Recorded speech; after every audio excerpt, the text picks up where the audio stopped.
All right, let's talk about clocks. So part of this worksheet is left over from when we were online a couple years ago, so I'm not going to focus so much on this discussion part. That was an old assignment in Canvas. But we do know what analog clocks look like, and we are going to, surprise, surprise, apply them to math. So clocks are circular, and if you recall, clocks are composed of 360 degrees total. So on our clock, we have our 12 numbers equally spaced. And we've got our hour hand, minute hand, second hand, 60 minutes in an hour, 60 seconds in a minute, 24 hours in a day. You know all of this information already. So first of all, what time is being shown on our clock up above? Well, when my minute hand is right at the 12, I know I'm on the hour. And because my hour hand is pointing at the 10, I know that that is 10 o'clock. Which hand moves faster, our hour hand or our minute hand? Our minute hand makes more revolutions than our hour hand does. And then between our hour, minute, and second hand, the second hand is making even more revolutions. So how many degrees are between each number in the clock? Well, like we said earlier, we have 360 degrees total. And if we're evenly spacing that between our 12 numbers, that's going to be 30 degrees each. And then does the hour hand stay on the number the whole hour? That answer would be no. As the hour passes, the hour hand is moving slowly closer to the next number. So at 12:15, where is the minute hand? Where is the hour hand? Let's draw a picture. So I've got my clock. I'm going to get my numbers in there.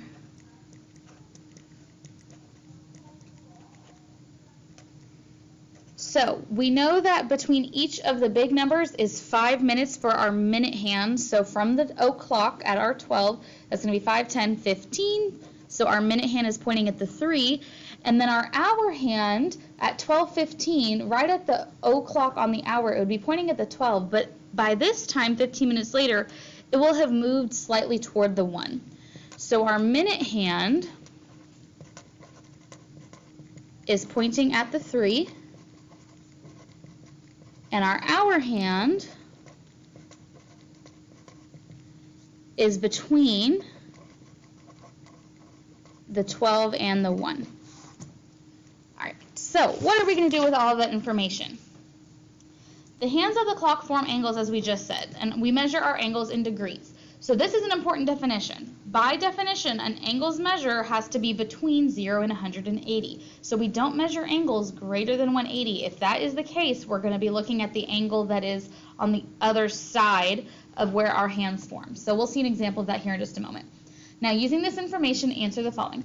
What is the measure of the angle formed by the hands of the clock pictured? So remember, when we had 10 o'clock, when we said we have 30 degrees between each large number, that would be 30 degrees here and 30 degrees here, so that's a total of 60 degrees at 10 o'clock.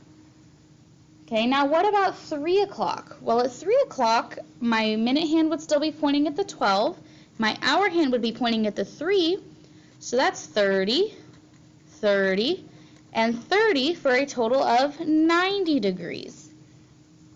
What about 4 o'clock? Well, at 4 o'clock, it's down one more set of 30 degrees, so 90 plus 30 is 120.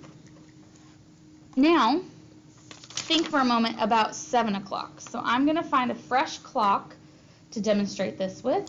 Blank hand.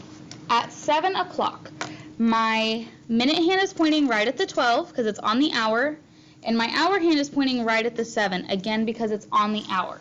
Now this is what we have to think about. Are we going to be measuring the angle going from 12 clockwise to the 7 or from 7 clockwise to the 12? Because it has to be between 0 and 180. Well, let's count if I go this way. This is going to be 30, 60, 90, 120, 150, 180, 210. That is bigger than 180, so we need to look at the angle from the other way around. So let's start at the 12. That's 30, 60, 90, 120, 150. So 150 degrees because we're measuring from the angle that's less than 180. So 150 degrees. Name a time on the hour when our hands make 30 degrees. Well, that would be 1 o'clock or 11 o'clock. Both of those make 30 degrees. When on the hour does the hand make 180? Well, half of my clock would be when my hour hand is pointing at the 6, so 6 o'clock. And then what's another time on the hour when our hand makes 150? So at 7 o'clock, that was 150, right? 30, 60, 90, 120, 150. Well, starting from the 12, if I go 30, 60, 90, 120, 150, I'm pointing at the 5. So 5 o'clock is the other time. So the next parts of these are just some quick mental math that you should be able to do in your head. If you can't, use a calculator, but try to do it in your head first. Half of 30 is 15. A fourth of 30 is 7.5. 30 minus 7.5 is 22.5. 2/3 of 30 is 20. How many minutes are in half an hour? 30. A fourth of an hour is 15 minutes. And 1/3 of an hour is 20 minutes. Okay, now let's practice finding the time between our, the angle between our hands of the clock at different times. So the first one that we are going to do is 1:30. So at 1:30, my minute hand is pointing at the 6, and my hour hand is going to be between the 1 and the 2, and at 30 minutes, that's half an hour, so it's actually going to be exactly halfway between the 1 and the 2. So when I'm doing this, my first approach should be to find how many 30-degree increments I have between my large numbers. So from the 6 to the 5 is 30 degrees, from the 5 to the 4 is 30 degrees, 4 to the 3, 30 degrees, 3 to 2, 30 degrees. So there's my whole increment. So from 6 to 2, that's 30, 60, 90, 120. Okay? Now I need to figure out how many degrees there are between the 2 and my hour hand. Well, at 30 minutes, 30 out of 60, that's half an hour. So it's moved halfway between. So half of that 30-degree interval, which is 15. So this last increment here is going to be 15 degrees.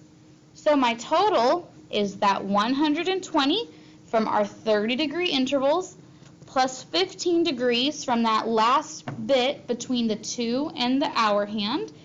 And so that gives me a total of 135 degrees. So this angle here is 135 degrees. Let's try another one. Let's do 2:55. So at 2:55, my minute hand is pointing at the 11, and my hour hand is between the 2 and the 3, closer to the 3 because it's almost 3 o'clock, right? In 5 minutes, it's going to be 3 o'clock. So again, let's count how many whole 30-degree intervals we have. From 11 to 12 is 30 degrees. From 12 to 1, 30. From 1 to 2, 30. So there's 90 degrees right there. Now I need to figure out how much there still is from the 2 to where my hour hand is. Now, 55 over 60. How much time has passed? 55 over 60. Well, this is a fraction that I can simplify to be 11 over 12. So 11/12 of an hour. 11/12 of that 30-degree interval, which gives me, this is one where you might need to do that in your calculator. 11/12 of 30 is 27.5. So this last bit here is 27.5 degrees.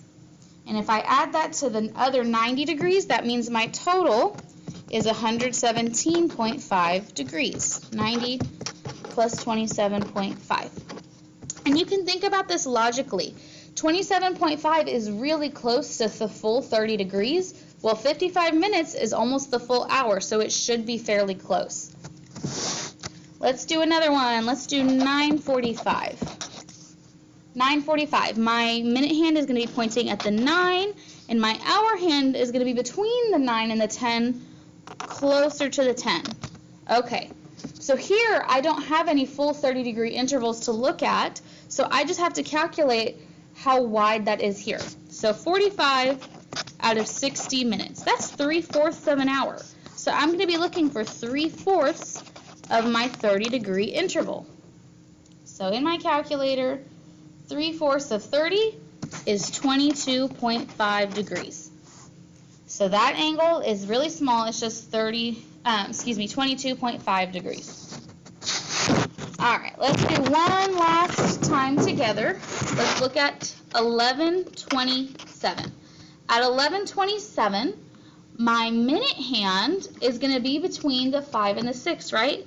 And I can go ahead and split this up. This is 5 minutes between each hand, right?